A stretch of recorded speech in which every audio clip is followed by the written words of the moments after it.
আপনাদের কাছে একটা বাদের জন্য অনুরোধ করতেছি, একটা বাদ দিয়ে দেও, পাইলে দিয়ে দেও। গাইবান্ধার গোবিন্দগঞ্জ উপজেলার দরবস্ত ইউনিয়নের বুগলাগাড়ি নামাপাড়া গ্রামের করতোয়া নদী রক্ষাকারী বাঁধটি দীর্ঘদিন না থাকায় প্রতিটা মানুষের বুকের ভেতর জমে আছে আতঙ্ক, কষ্ট আর নদী ভাঙনের দীর্ঘশ্বাস। 2005 সালে বন্যার কারণে এই বাঁধটি ভেঙে যায়। তখন থেকে আর কোনোদিন এই বাঁধটি সংস্কার করা হয়নি। প্রতি বছরই নতুন নতুন ঘরবাড়ি গিলে নিচ্ছে এই নদী, অথচ আজও হয়নি কোনো স্থায়ী বাঁধ নির্মাণ। ফলে প্রতি বছর নদীগর্ভে বিলীন হচ্ছে শত শত পরিবার, ভিটামাটি হারাচ্ছে হাজারো মানুষ। 20-25 বছর হবে এরকম আছে এই সমস্যার মধ্যে। অনেক জায়গা জমি নদীর মধ্যে চলে গেছে, ওপারে উঠে গেছে। মেলা লোকজন বাইরে যায়, কেউ কারো মানুষের বাড়িতে আছে, কেউ 2-1 শতক কিনছে। যারা কিনতে পারেনি তারা মানুষের বাড়িতে আছে, নদীর উপরে দেখতেইছেন তো। আমরা যে কষ্টে আছি, বাইরে থেকে লোক এসে দেখে আফসোস করে আমাদের দিক দেখে, আপনারা কেমনে থাকেন এই জায়গাটা, টাকা পয়সা নাই, বাইরে জমি কিনবার পারি না, এই জন্য আমরা এইভাবে কষ্ট করে আছি। তা আমরা দাবি করছি আমার এই পাকে একটা বাদ দেওয়া যান, আমার এই যে কয়টা ঘর আছে এই কয়টা ঘর যান আমার বাসে, আবাদ পাতি সমস্তগুলো যান বাসে। প্রতি বছরে বছরে আবাদ পাতি নষ্ট হয়ে যায়।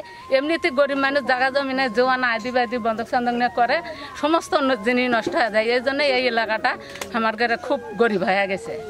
এখন যদি গেলে এই বার্তা দিতে পারেন, দেন, আমার দাবি দেওয়া লাগবে, তাহলে যদি আমরা কিছু বাঁচতে পারি। নদীপাড়ের বৃদ্ধ এক মা জানালেন তার আর্তনাদের কথা। নতুন বউ হয়ে এসেছিলেন এই গ্রামে, এখন বৃদ্ধ হয়েছেন, তবুও হয়নি এই বাঁধটি। চোখের সামনে বিলীন হতে দেখেছেন অনেক পরিবারকে। 500,000 মানুষ আছিল ঘরে ছিল, ছেলে লোক নদী ভাঙ্গে এসে তামান চলে গেছে ভিতে ভিতে। এখন 20-30 ঘর মানুষ আছি, সোলবল নিয়ে থাকার পাচ্ছি না, জায়গা জমিন নাই, নদীর মধ্যে পড়ে আছি। নদীর মুড়ত টাকা পয়সা নেই, কি দিয়ে জমা জমি কিনবো, স্বামী নেই, ছোট ছোট সোল পানির মধ্যে ভাসে দাঁড়াই। এখন আপনাদের কাছে একটা বাদের জন্য অনুরোধ করতেছি, একটা বাদ দিয়ে দেও, পাইলে দিয়ে দেও। আগে এই গ্রামে 500 পরিবার ছিল, এখন মাত্র 70 থেকে 80টা আছে। বাকি সব চলে গেছে নদীর পেটে। কেউ হারিয়েছে ভিটেমাটি, কেউ পুরো পরিবার নিয়ে ঠাঁই নিয়েছে আত্মীয়ের বাড়ি, কেউ আছে শহরের বস্তিতে, কিন্তু হৃদয়ে পড়ে আছে এই নদী ভাঙা গ্রামে। নদী গর্ভে বিলীন হয়ে গেছে 2005 সাল থেকে 2013 সালে এইটা একটা রিং বাঁধ করা হয় সাইড দিয়ে, সেটাও আবার 13 সালে বন্যে ভেঙে যায়। যাওয়ার পর থেকে এই অবস্থায় প্রায় আধা কিলোমিটারও বেশি হবে, এটাতে বাঁধ নাই। এটা দিয়ে পানি ঢুকে দরবস্ত ইউনিয়ন থেকে শুরু করে নাকাইহাট, তালিকানিপুর ইউনিয়ন, 3টে ইউনিয়নের ফসলাদি জমির ব্যাপক ক্ষতি হয়ে থাকে। আর এখানে যে একটা গ্রাম ছিল, প্রায় 500 পরিবারের একটা গ্রাম ছিল, তার মধ্যে এখন 70-80টা পরিবার আছে। আর সম্পূর্ণ নদীগর্ভে বিলীন হওয়ার কারণে বিভিন্ন জায়গায় এখন তারা বসবাস করছে। আমাদের এই দুর্ভোগ দেখার মতো কেউ নেই। অনেক দিন থেকে আমরা দুর্ভোগে পড়ে আছি, কেউ এখানকার কোনো খোঁজ খবর নেয় না। এলাকাবাসী বারবার প্রশাসনকে জানালেও নেওয়া হয়নি কোনো ব্যবস্থা। নদীর গ্রাস থেকে বাঁচতে চায় বগুলাগাড়ি নামাপাড়ার মানুষ। তারা চায় শুধু একটি টেকসই বাঁধ, যেখানে নতুন প্রজন্ম অন্তত স্বপ্ন দেখতে পারে শান্তিময় জীবনের। আমরা এই করতোয়া নদীর উপরে বসবাস করে আছি শুরু থেকে, এখন বয়স 62 বছর চলছে।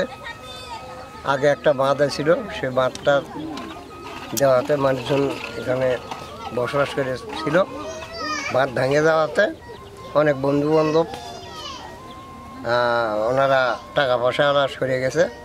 আমরা যারা নিরীহ, টাকা পয়সা নাই, আমরা এই নদীর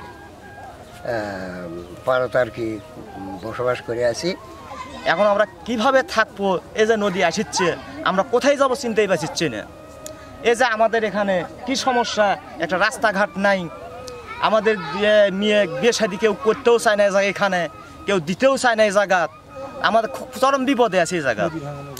নদী ভাঙন, নদী দেখলি এখানে আর বিয়ে দেয় না, চলে যায় না, বাবা আমার বউ নদীতে পড়ে মরবি, এই বিয়ার দেওয়া যাবালাই, এ বিয়েটা ভেঙে গেল। এখানে বিয়ে দিতেও চায় না, করাতেও চায় না এই নদীর সমস্যার কারণে। যা আমরা এই বাঁধটা সংস্কার করার জন্য আমরা জেলা প্রশাসক, জেলা, তারপর আপনার নির্বাহী প্রকৌশলী গাইবান্ধা, আমরা তারপরে তত্ত্বাবধায়ক প্রকৌশলী রংপুর পানি উন্নয়ন বোর্ড, সার্কেল 1 ইউনো মহোদয়ের কাছে বারবার আমরা বিগত বেশ কয়েক বছর থেকে চেষ্টা করে আসছি, কিন্তু আজও কোনো কাজ হয়নি। এই হাজার হাজার মানুষের বাড়িঘর এবং ফসলাদি যেন রক্ষা পায়, এটা আমরা এলাকার পক্ষ থেকে দাবি জানাচ্ছি। প্রায় 20 বছর ধরে বগলাগাড়ি নামাপাড়ার একটি বাঁধ ভেঙে যাওয়ার ফলে এখানকার প্রায় 400 পরিবার বিচ্ছিন্ন হয়ে যায়। 20 বছর অপেক্ষা করার পরেও এই এলাকার মানুষের কোনো সুফল হয়নি। তাই তারা আর্তনাদ করছে দ্রুত যেন এই বাঁধটি সংস্কার করা হয় এবং একটি স্থায়ী বাঁধ নির্মাণের দাবি তাদের।